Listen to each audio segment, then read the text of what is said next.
Puding longan selasih. Sesuai sangat untuk berbuka.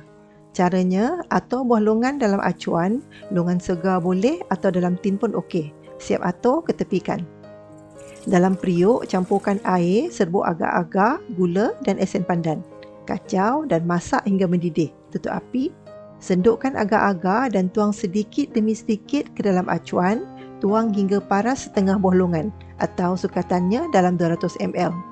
Seterusnya, dalam bekas berasingan, ambil 300 ml agar-agar dan campurkan dengan biji selasih yang telah direndam. Kacau hingga haba panas kurang.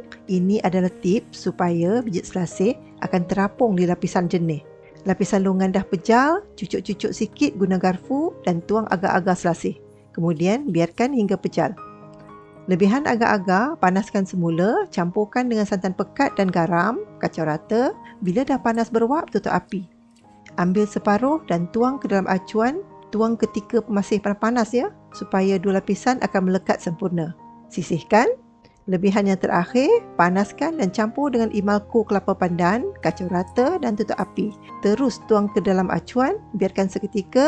Sudah sejuk, masukkan dan peti ais hingga set. Siap. Cuba ya.